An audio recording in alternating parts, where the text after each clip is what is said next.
Hello everyone and welcome to Engineers Combating COVID webinar with the IET's London Young Professional Network. So my name is Minor and I'll be your host for this evening. And so the next slide is our agenda.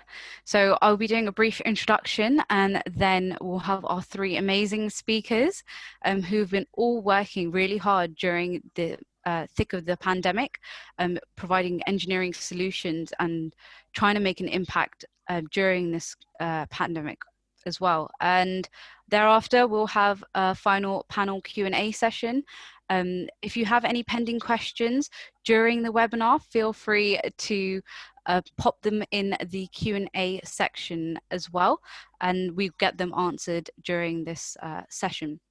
And finally, we'll have some feedback polls, sort of interact with you more, get to know you more, and how we can tailor our events to your needs better as well.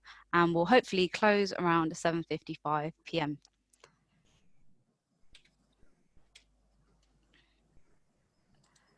So we are the IET Young Professional Committee for London. My name is Minor, as I said, and I am the Vice Chair of the network. And here are my fellow colleagues as part of the team. So as a committee, we arrange webinars and technical talks like this. We provide support for those who want to get professional registration. So we hold workshops. We also do things like life skills workshops. So if you have any negotiations for salary coming up at work, or you want to transition into a new role, we provide these kind of workshops to support you in doing the next stages in your career. So we'll support you no matter what stage you are, whether you're in college or you are well into and got years of industrial experience. So we're here and we represent the London committee. So if you're in and around London, please do get in touch with us and how we can support you in your career, as well as being part of the IET. And we'll have our social media channels and our contact details towards the end of this session as well. So an engineer. I am an engineer, and I'm sure that most of you in the audience are probably engineers as well. This is a lovely definition, which I'm sure many of you have seen before. I think I might be a bit of a magician sometimes with the research that I do in my day-to-day jobs. It amazes me. But recently with the pandemic, engineers have had a massive impact. Where we have the Ventilator project, where engineers from all sorts of disciplines had come together, and we had Oxvent, where we had 3D printing of ventilator parts, which are currently now used. That requires rapid response rates, and all of our engineering and technical abilities from all sorts of disciplines coming together to solve this pandemic. But not only have there been direct responses with the producing PPE as well, like visors, which will be discussed further on in the webinar. There are also engineers who've consistently kept working in the background, keeping our infrastructure together, where it be trains or telecommunications or system engineers who are constantly keeping our community intact whilst this virus has been taking over as well. But without further ado, I would like to hand it over to our three amazing speakers who will be able to elaborate more on what their engineering responses have been during this global pandemic. So I'm now going to hand it over to Amanda.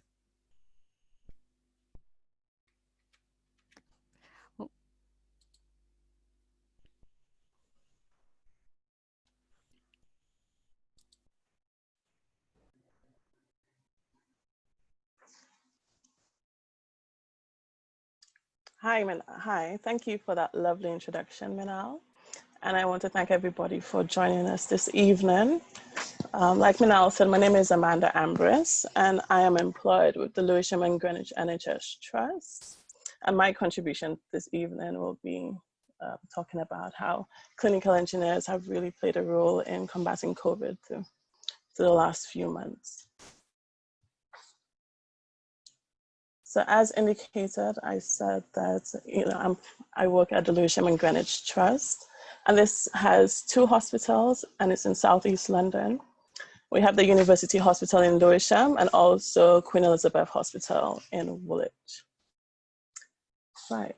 So just to define how the sizes of the hospitals, we usually describe the number of beds that they have. So at QEH, Queen Elizabeth Hospital, there are 521 beds, and at UHL, there are 450 beds. And the department that I work in is called Electrical and Biomedical Engineering, also called EBME, and also called Clinical Engineering. Right. So EBME provides a service for the trust, a service which is monitored by performances in different key areas. So here I have highlighted a number of areas that we tend to manage medical devices. And this is the commissioning and acceptance of medical devices, which is in blue, the planned preventative maintenance, which is in orange, and also the corrective maintenance. I just want to highlight those three for the moment.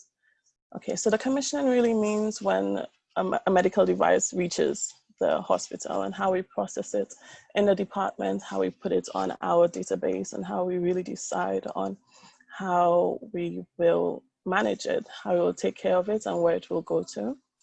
Also, the planned preventative maintenance is really synonymous to MOT for your vehicle. So the device doesn't have to be failing, but it is checked to make sure that it is inspected with manufacturer recommendations. The corrective maintenance is when a device fails and we would have to repair it. So I came up with this illustration to really display the different jobs that we do. So I'm going to talk about the acceptance jobs, the planned preventative maintenance jobs, and the corrective maintenance jobs. So I took a snapshot from a time period between March and July, because I feel like March is when the pandemic really started and we started to respond and come up with strategy to deal with it. So I took a snapshot for that time period for that reason. So from the information I have here, you can see that the commissioning jobs, the acceptance of new equipment was really the thing that changed the most. So we really insisted on getting a lot more new equipment to battle this COVID crisis. Right. Just to give an indication of the type of new equipment that was coming in. So we had thermometers, which is to check your temperature. We had ultrasound, which gives images of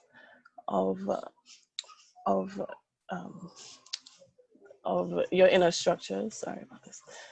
We had nebulizers and ventilators and anesthesia. Also, we had vital signs monitors, which really combines certain modalities like your non-invasive blood pressure. You could check your temperature. You could check your pulse rate. You could check also your saturation of oxygen levels. Right, so these are the kind of equipment that we were purchasing. And this was because of the increased demand from the clinicians because of the amount of patients that were actually coming into the hospital.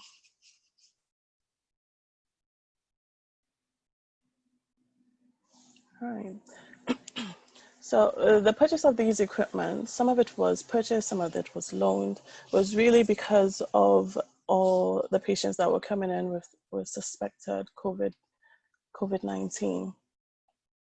And so we have different departments in the hospital, and they were requiring more bed spaces. So in each bed space, we would have to manage with more equipment. So we had the resus bay, which was originally one, turned into two, the ITU extensions, we had A&E extensions. We also had ward shortages because we really had to redirect some of our infrastructure to the resus and the ITU bays, which were now being considered the high risk areas. And also we had our own EBME library stock, which was replenishing because of the increased demand of all the equipment being needed to see patients.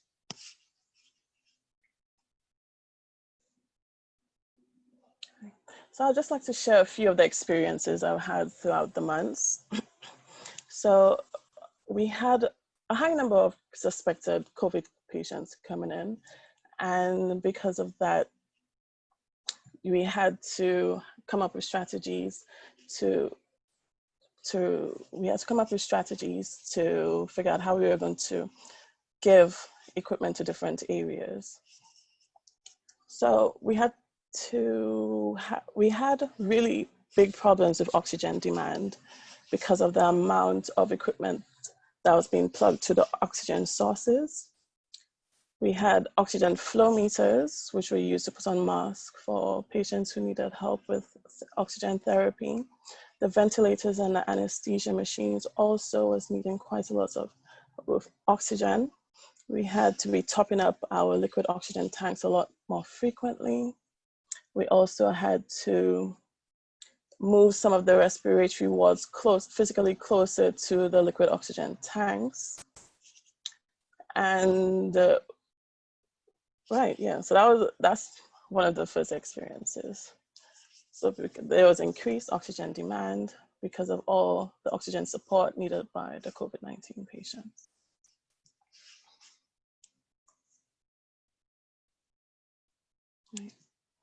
Also, I mentioned that we had extended a lot of our key areas, the A&E departments, the resus bays, and also the ITU was extended.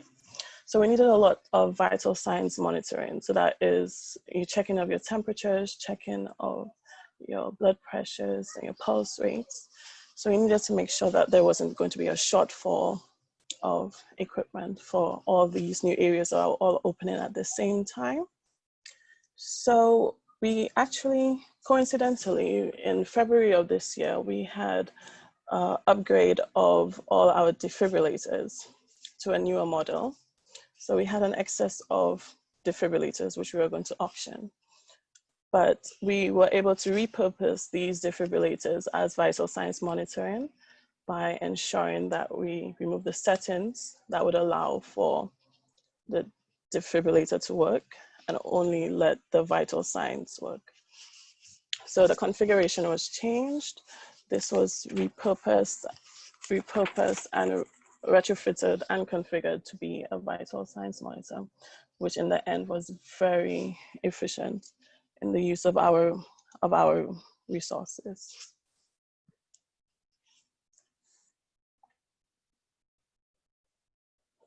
Yes, and another experience was just the general concern of, how do you, as a professional engineer, provide a service during such an unusual disease. So a lot of my colleagues, which I'm sure a lot of people share right now, the concern of how are you going to provide a service and also make sure that you're not causing more harm to the patients and causing more harm to your families or to your colleagues as going into work.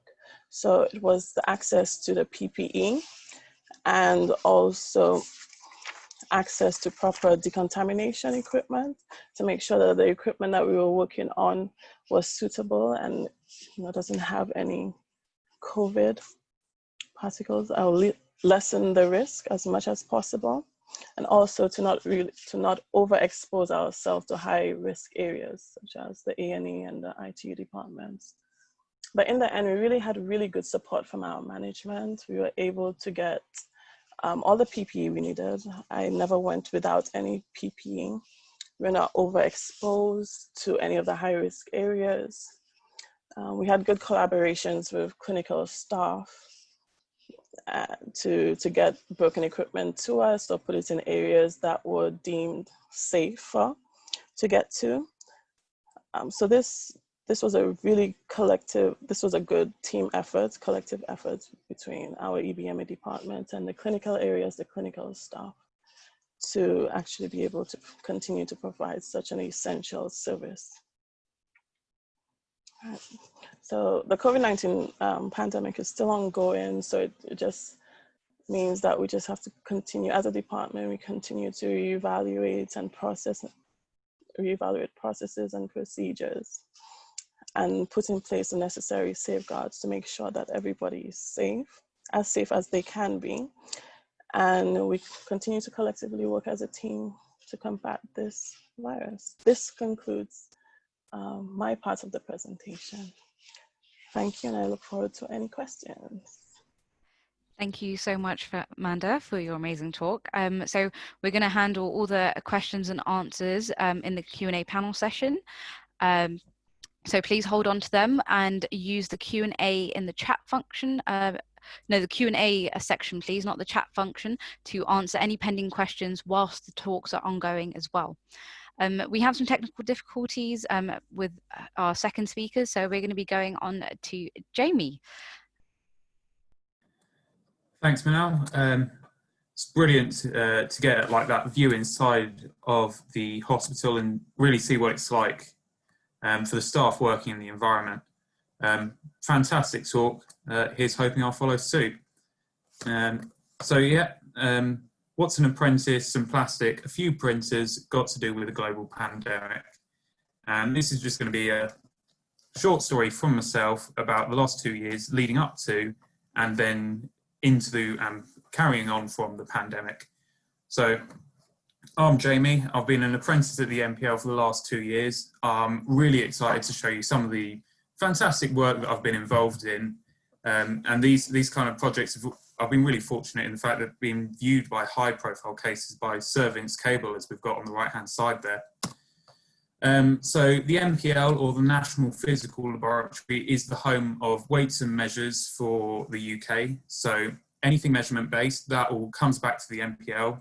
We've got 2 of our buildings on the bottom there. And then when you're looking at our kind of customer base, we're heavily involved in aviation. You can imagine that you're going to want a plane to stay in the sky, so all your measurements need to be tip top there. And then also for the pharmaceuticals industry, when you're administering a drug, be that a pill or a radionuclide, you're going to make sure that you're going to get the right amount there. A, so that you've got enough to kill whatever illness is there, but B, that you're not going to give too much and provide an overdose. And also on the 3D introduction side of things, what is 3D printing? I'm going to be referring to 2 kind of methods throughout the talk. On the left-hand side, we've got our FDM, our fused deposition model. This is kind of our traditional 3D printing. So you have a hard plastic, you heat it up, it becomes soft, you extrude it out, it hardens as it cools down, and you move on to the next layer, and you build up in kind of a vertical fashion. Stereolithography is kind of the same but upside down. So you've got a liquid in the bottom, and this liquid turns into a solid when it gets exposed to UV light. So you'll have a laser bouncing around, curing small amounts of the model, and then you can pull up out of the tank. And then when we're comparing, 3D printing some of the more traditional methods, we've got this amazing capacity for complex models like bearings produced in a really short time period. And we've also got this kind of really nice aspect of materials. And in the original talk, Pushing the Boundaries of 3D Printing, we were looking at, how we can take this from like a 3 or a 4 out to maybe a 5 in what our range of materials and how we can effectively use them. So leading up to the pandemic, what kind of things have I been doing? As I say, complex structures, short lead times. One particular career highlight of mine was, saving £4,000 in 45 minutes. That was a really nice day. Really great feeling that. And then when we're talking about some of the material side of things, we've got this mouse phantom, this pelvis phantom. So in this case, what we're doing is we're taking our material, filling it with a calcium titanate mix, and to make it so that it's going to mimic bone. So if we take the pelvis as the example, when you're doing the nuclear medicine, you provide the tracer sticks to the cancer, it provides a gamma ray out, and you measure the gamma ray to find the cancer. Pretty simple. Until the gamma ray hits a bone. And the same way that light can diffract, or glass can diffract light, bone can actually input like a scattering effect on the gamma ray. So in this case, what we're doing is we've made a fake bone, we've 3D printed it out, we've got the prototype probe, we've measured it before, we've measured it after, we can write a correction factor. So this means that the doctor isn't going to get any kind of blurry images, he's going to know exactly where the cancer is. So before, let's say he has to stay on the safe side, he's going to take out anything he thinks might have a cancer in, now he knows exactly what does and doesn't have. So when he goes in with the knife, he knows which lymph nodes to keep, which ones to take out. And then that means you're going to have a better quality of life for the patient post-surgery. I'm really proud of this project. We've managed to get on an award, win the Engineer to Collaborate award with it. And then another one which was quite fun is 3D printing radioactive materials. So you don't want, so fused FDM printing, it starts off quite hot, you can emit a gas.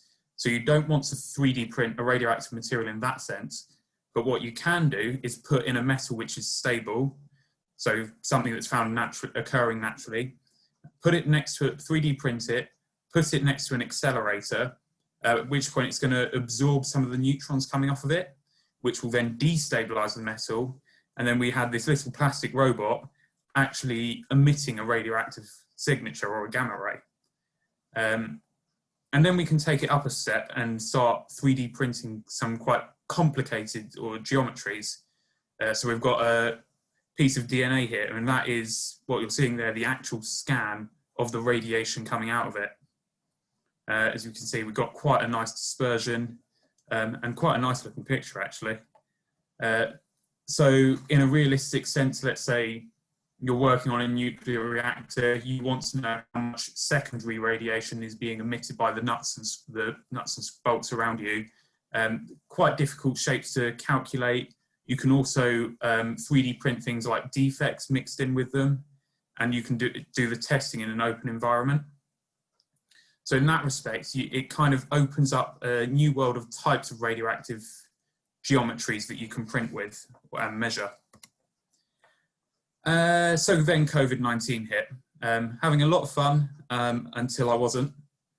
So we've got pandemics hit and PPE crisis begins. We've got two problems really. One, hospitals don't have the PPE. Two, the PPE that's being given to the hospitals isn't quality assured. It isn't of a high enough quality and they're having to say no. So myself and Manal, we've gone around the MPL, kind of triaged our best printers, moved them all into one room, got all our material into one room, said, yes, we're ready to start printing. At which point we've got a collaboration has been organised between MPL, Huddersfield, Teddington, Sky Aurora and Makerspace to take this design they have, to use the MPL standards experience to help them achieve this CE certification, so that when the mask is going into hospitals, A, that we know that the staff is safe, but B, so that we know that the masks are going to be accepted and they're not going to have to throw any away. There's not going to be any plastic waste.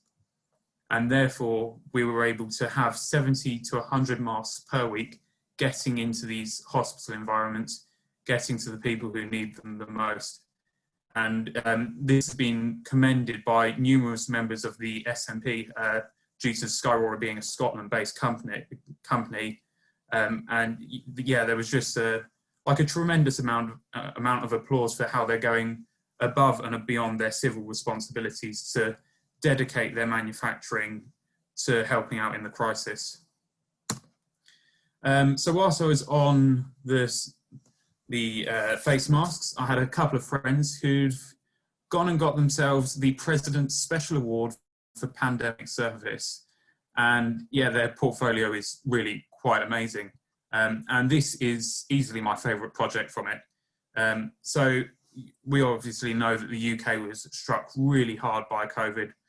The USA, again, struck really hard by COVID. And in many ways, we're fortunate because we've got money, we've got the financial stability to invest, we've got this ability to create our Nightingale hospitals. The same story doesn't go for like your South American countries, your Brazil, who has got really badly hit, and again for your African countries. And in this case, what we're doing is they've gone and created a ventilator, or this pocket vent, which is cheap to buy, about £1,000, cheap to run, 30-watt power supply, cheap to store, size of laptop, and it still works. It meets all the critical aspects of the specification, and it can just be deployed and bulk bought. And for such a low price, it still has the capacity to support, if not save, someone's life. And yeah, the second spike, that's a bit of a hot topic at the moment. We've got Jon Snow warning us that winter is coming, in many ways stating the obvious, but flu, influenza, the common cold, they're all coronaviruses. They all get, you know, more potent as the winter comes. And it's kind of fair to say that COVID would follow suit. So for me, we have to do something. We know that the PPE is fine. We know that the vaccine has been pushed back. We're most likely looking at springtime, and we need to do something to tide us over. And this is where I'm a strong believer in antiviral surfaces and the use that they can have, not just pre-vaccine, but also post-vaccine.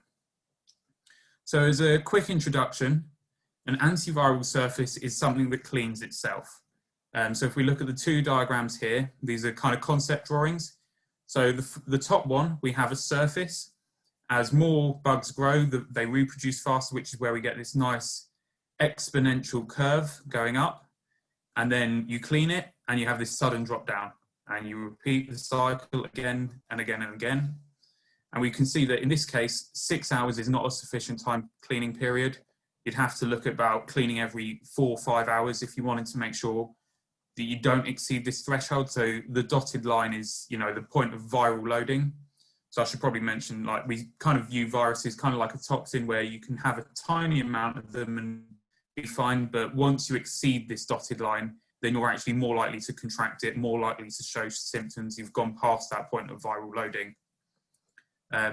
So time-related cleaning, we can see that if we're not doing it quickly, we're going to exceed viral loading. If we are doing it quickly, then we're having to pay more in, you know, washing materials, more in staff time paying people to wash it. And we also run this risk of, well, what if someone hasn't washed it? What if they haven't washed all of it? What if there's a point that we haven't even thought about to wash? And it's just that kind of human factors element that kind of gets, you run the risk of in this time-related cleaning. Antiviral surfaces, on the other hand, they clean themselves. They never exceed this antiviral threshold or this viral loading limit, as we can see in the bottom drawing, you know, if they're done correctly. And that's what I'm kind of hopeful for, is that we can build on this antiviral work of the past, look at where we can deploy it into our current environment, and then kind of help ourselves in this current pandemic.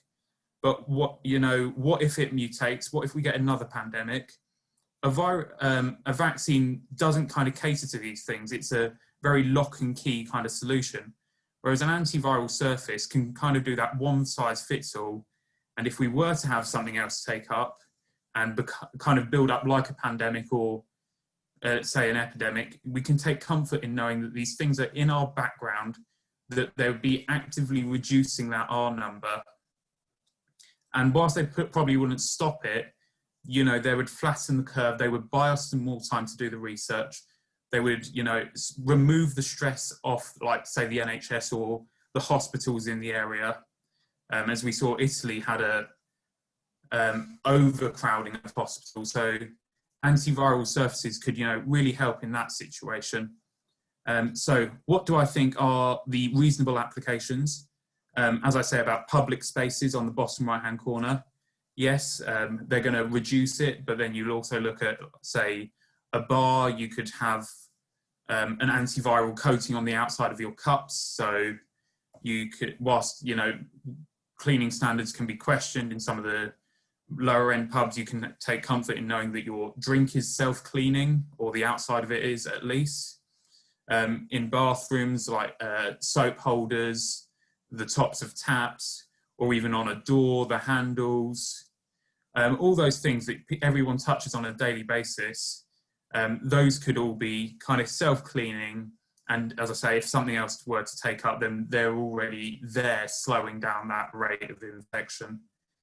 And then the one that I'm personally, you know, really looking forward to is the personal devices, where, yes, we can stop COVID on, let's say, a type-in that we use every day, or a phone case, which we'd touch and maybe would, like, let's say with the time cleaning, you go wash your hands, you've washed any COVID off your hands, and then you grab your phone and you've just taken the phone which you'd got COVID on before, and you've kind of nullified that washing. But if we go a step further than that and say, what about people who wear hearing aids and they get ear infections because they haven't got that free flowing air going through their ear to help kind of clean it out naturally? Well, you provide an antibacterial element to the hearing aid, and all of a sudden you're tackling the ear infections at that root cause. You're reducing the need for the medical supplies. Or let's say you're a rugby player and your gum shield keeps falling out in a match and it's getting dirt on it, and you're wondering how much kind of microbes is being picked up in that process. Well, at that point, gum shield is self-cleaning and it kind of sorts itself out. So as a final point, I just wanted to go in to the science behind killing coronavirus, because I think this is all, quite nice to know that you've got many, many, many different ways of killing COVID-19. It is not unkillable. It is not difficult. It's just the sheer volume is what's proving potent.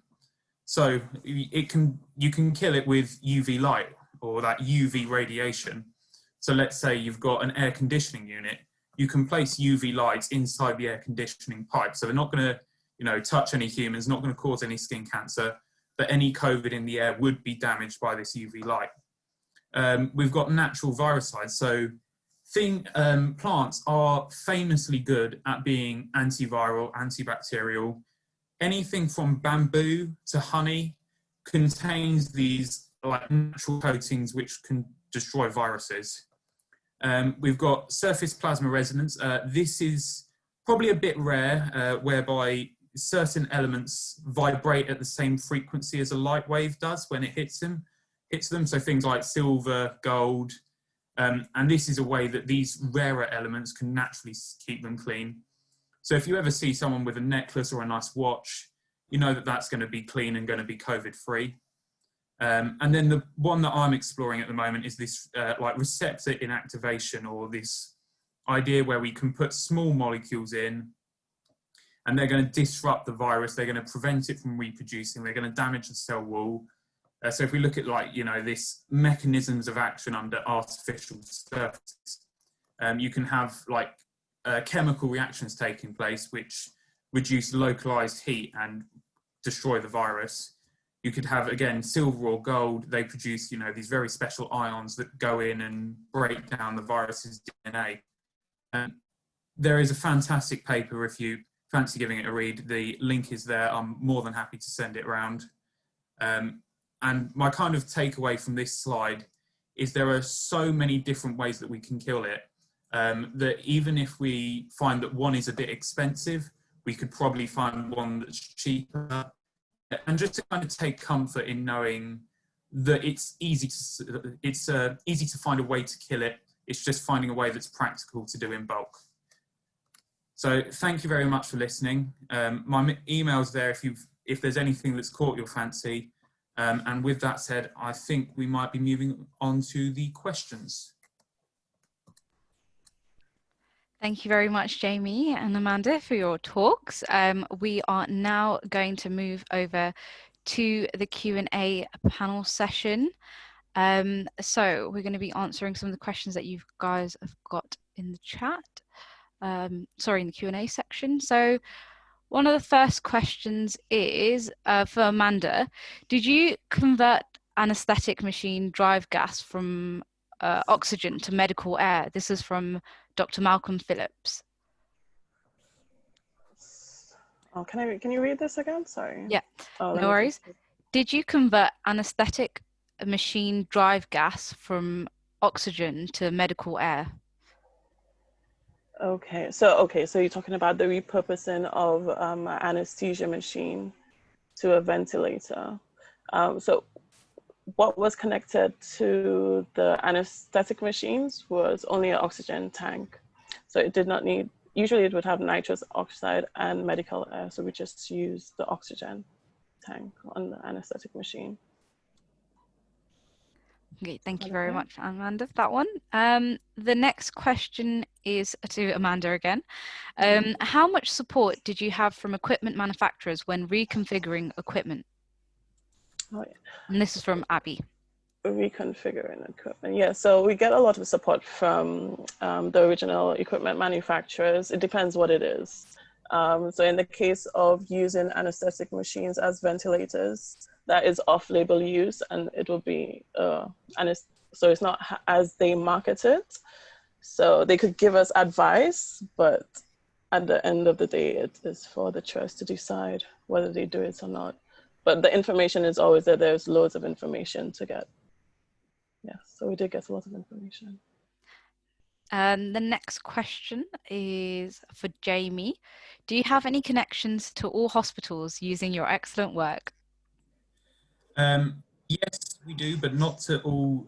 It's only some. So we're currently prototyping these ideas.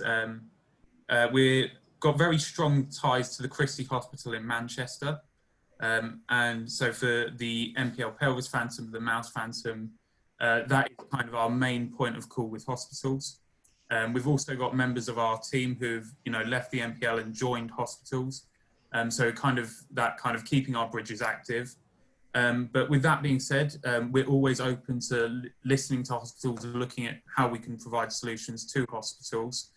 Because at the end of the day, they are kind of like our customers for our work. Thanks, Jamie, for that. And the next question is from Camilla. What are the challenges associated with practical implementation of antiviral surfaces and coatings? So I think this one's for you, Jamie. Yeah, it's an excellent question. And the short answer is money. So before you can say that it works against coronavirus, you need to test it in whatever environment it's in. So let's say an antiviral 3D printing plastic, you need to test it against coronavirus as a plastic. And to do that, the test can be quite expensive. So what you need to do beforehand is prove that, yes, there is a market for it. Yes, we want to invest in this. And once you've got the investment, you can do it and you can bring it to market. How hard is that? Well, I'm finding that out at the moment as I'm trying to do that with a few of my ideas. Thanks for that, Jamie. The next question is from Alex. Will this recording be available? With permissions from our speaker, we are going to be trying to put our webinar made available on some of our social media platforms. So do look out for it there for that. So the next question is from Len. Question for Jamie. Given that you've now experienced leveraging 3D printing to manufacture in volume, if you could go back and do it all again, what would you do differently? And what do you know now that you wish you'd known before you'd started? Honestly, at the start of it, I was kind of one of these people stressed out because it was a pandemic, and I was saying, let's get our printers on now. But in actual fact, we had some very senior members of staff saying, no, wait, we'll wait for the CE certification and we'll only do it when it's safe. What I'd change is that kind of attitude of do it right and do it properly.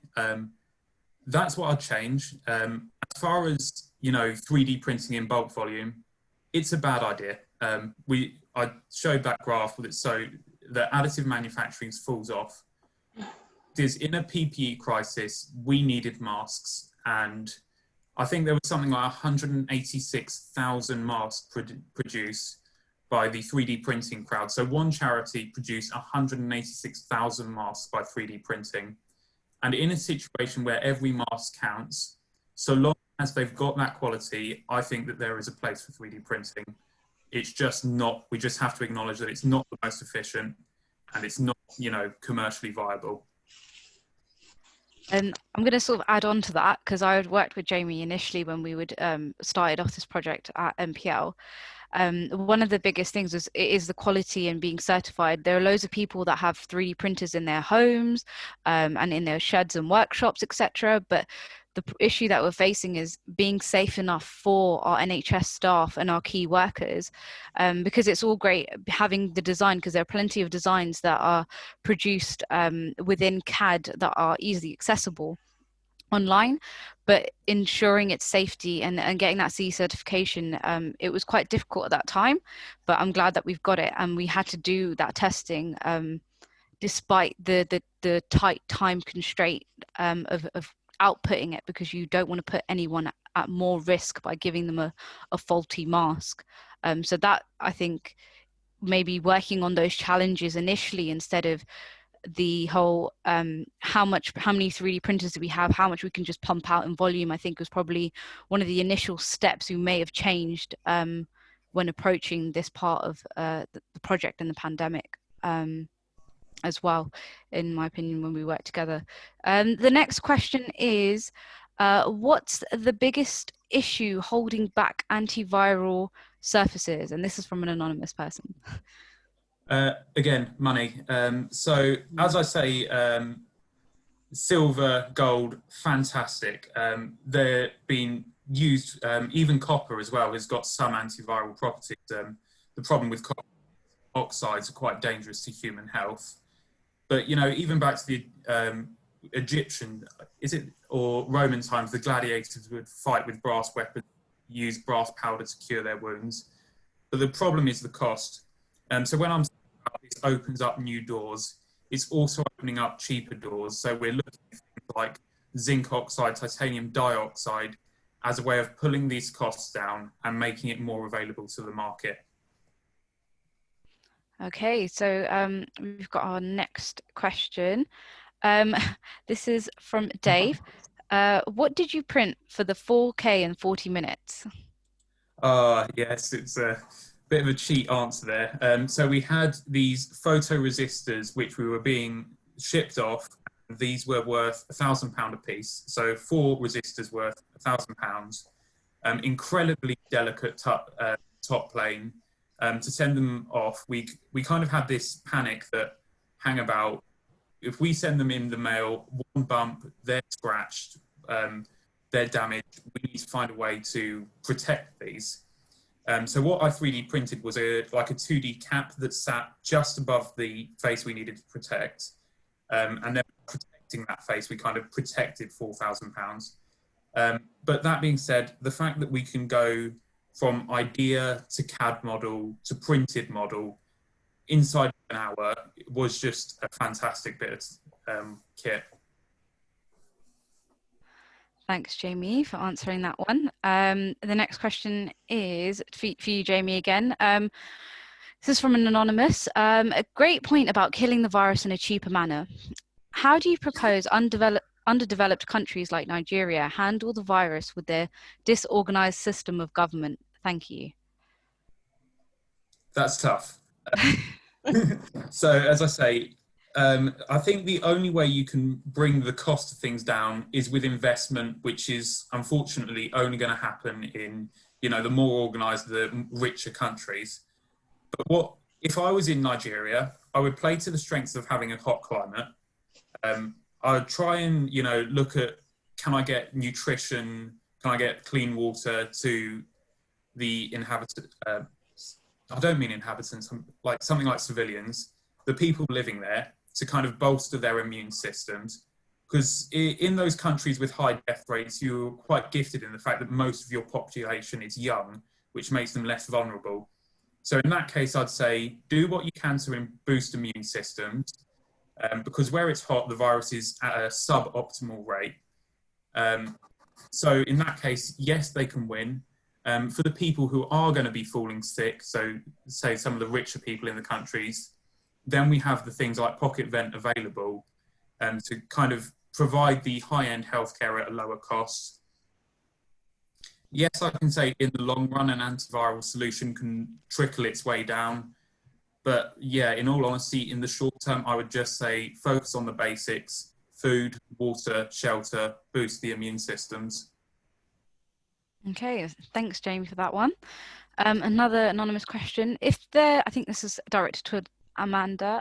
If there is a limited place of ICU in winter, how can infected people solve the difficulty of breathing at home? So I think you would have to get advice from a clinical staff for that, but I'm sure our hospitals will be able to accommodate this winter. Thanks for that, Amanda. The next one is, what advice would you give to young engineers preparing to enter the medical field post-COVID? Definitely, still come on board, you know. Engineering is a solution-based field, so this is just another problem that we're facing right now, and you need to come in with a solution.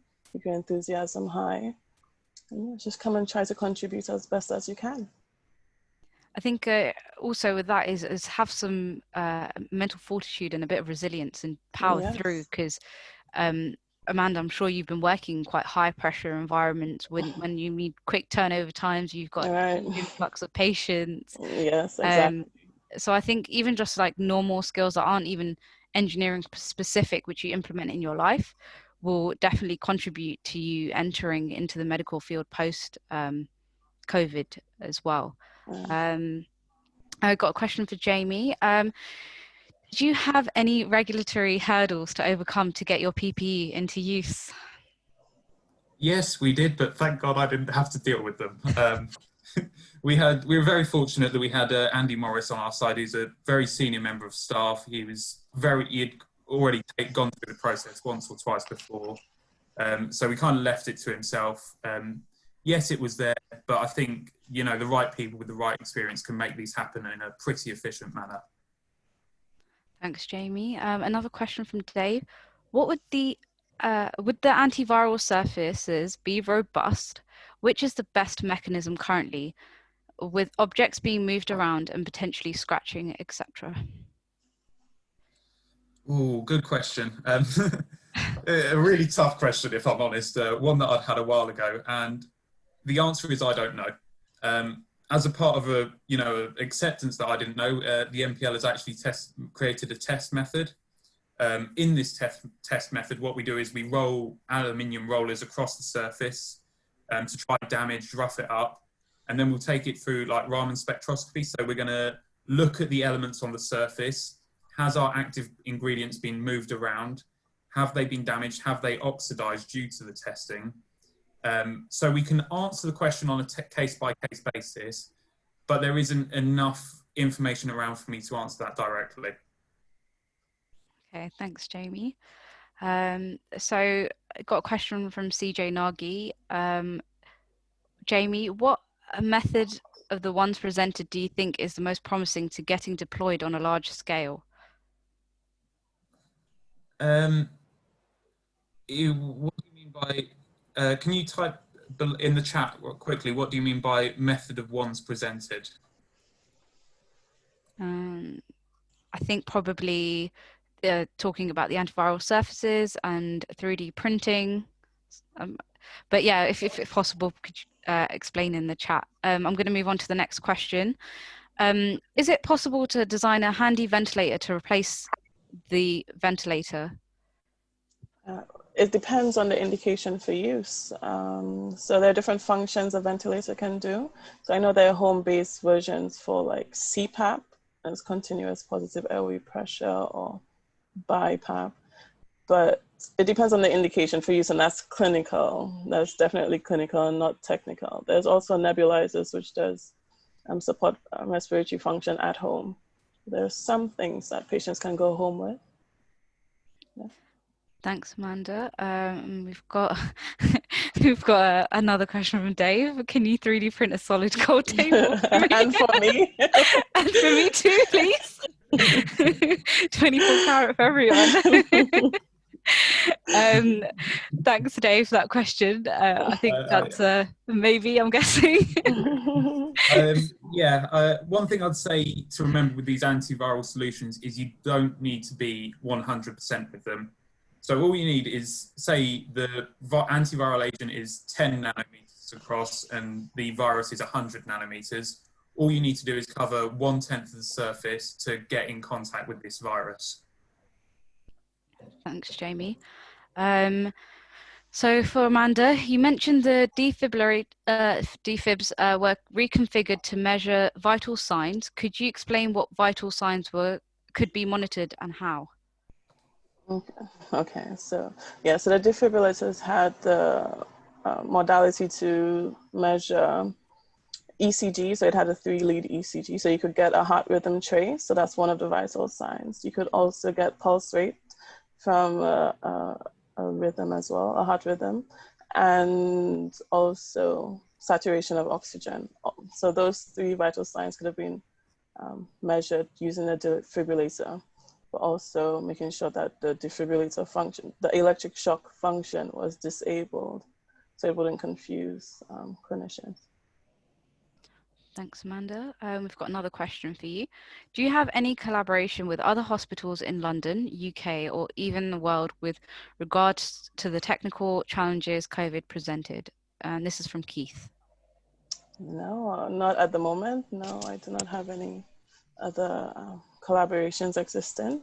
But it'll be something definitely that I don't mind to go into. And got a question from Len. Do the speakers see indications that the new ways of engineers collaborating with each other, with non-engineers that have expedited getting solutions to the point of deployment will be the new normal? If you want to see that again, it's in the Q&A part. Yeah, I just try to read.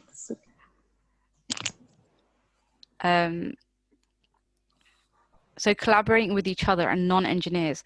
So for me, in my experience in working on this, before this pandemic, me and Jamie were in the same team, but we didn't have any sort of direct work together. And I think one of the positive benefits from this pandemic is everyone networking with each other, regardless to being an engineer or not. So we had people from commercial, HR and stuff working with us on projects when it came to manufacturing the PPE and what we can put out then what we're not, because obviously with the tight turnover time, things are quite novel and there's a lot of regulation that needs to be put in place or put beforehand before we can put it out fit for purpose. So I don't know if you guys want to, and like, yeah, collaboration was really key, and there was a lot of it when I was working on the project. What about you guys? Yeah, one thing I'd add to that is, water cooler conversations is massive for us in a science laboratory, where you bump into each other and you just get chatting. And for the first time today, in fact, I was just on a training course and I got talking to this guy, and all of a sudden we were talking about embedding silver nanoparticles and the dangers of doing that. And the new way of, bumping into each other online and just casually calling each other up or having people buzzed into a meeting, I think will facilitate these new ways of working. And in actual fact, we've going to have follow-up meetings on the next week about the safety aspects of using nanoparticles as an antiviral material over using regular particles. Yes, definitely. Collaboration is a big part of how the NHS works. I mean, we work closely with the IT departments because so many things are so interlinked. Sometimes we have to go the IT department for the imaging, for getting the images up on the IT software, the PACS and the DICOM systems. Also, with equipment being built in, like if it's physically built in, we would want to have a close relationship with the estates and facilities departments. It's a big part, and then of course we work with the clinicians all the time. So there's a lot of collaboration that needs to exist so things could work properly. Thanks, guys, for the Q&A session. I hope everyone got their questions answered. If you haven't, feel free to send them through on our social medias. We'll be able to get your questions answered or put them in the chat, and hopefully the speakers can answer them while I finish on with the presentation. So I hope you guys have all enjoyed today's webinar. As part of the team, we are looking for more people to join us. So as this rightly says, volunteer with us, and what's missing is you. So we're always looking for people to be a part of the team so that we can organize better events for everyone, and also hear back from you guys. So please do let us know any feedback on today's webinar. You can drop us an email, and also go through any of our social medias as well. So if I just, so please do follow us on all the social media links that now appear on the slide there. We have Twitter, Instagram, LinkedIn and Facebook. So be sure to give us a follow. Our social media coordinator, Ramel, he does a fabulous job. We've got competitions, prizes, he cracks a joke here or two, and we've also put up some career hacks and information out there. So do have a look when you have time. In order to get to know you guys a bit better, I'm going to be doing some polls. So one of them is, what new changes have your work environment implemented? So you've got working from home, flexible hours, 4-day work week, other.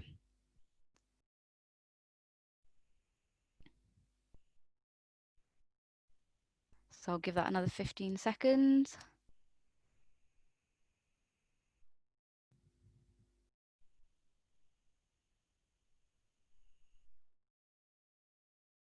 So for me, working from home has been a big thing. At MPL, we've always had that flexibility of working from home, but it has been substantially increased due to the pandemic. And we've also had like flexible working hours. So according to you guys, working from home has been a big one. And we can understand with social distancing and the capacity of buildings nowadays that working from home is a big one that's gone forward. Flexible working hours is another one that's popped up. No one's had the 4-day work week yet, but I've had some companies that are out there. I guess none of us are fortunate enough to have that one yet. So yeah, that's that one. And so I want to know, what sort of industries are you guys from, so we can tailor our events better and get to know you guys a bit more.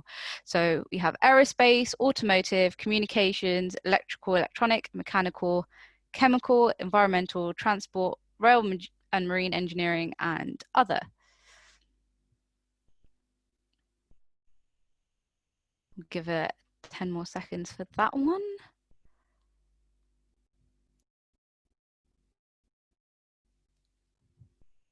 Brilliant. So we have a lot of people who are from other. Big 37% of the people voted. But it's good to see that we have a breadth of mechanical, electrical, communications, a bit of automotive and aerospace. So thanks guys for that one. And the other poll question is, where in your career journey are you? Are you at college, school, undergraduate, postgraduate, industry, academia, self-employed, or other? So I'll give that another 20 seconds.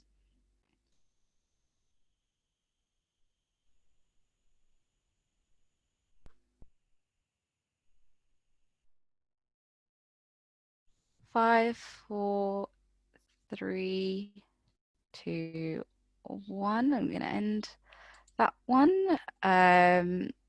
So it's great to have a lot of you guys from industry, and we've got a whole range from school, undergraduate, postgraduate, self-employed. So thanks so much, everyone, for tuning in today. We had a great time and I hope you guys did. So be sure to follow us on any of the social media, and if you have any further questions, feel free to contact us through social media, or we have our emails up there. So my name's Minal. I also have my colleagues who are part of this webinar as well, Camilla, Chris and Ramel. So they will also be available to take any of your questions. And if you're interested in joining the team as well, please do pop us an email or find us on social media. So yeah, thank you so much for attending our webinar. We look forward to hearing from you guys soon. Take care and have a great evening. Bye.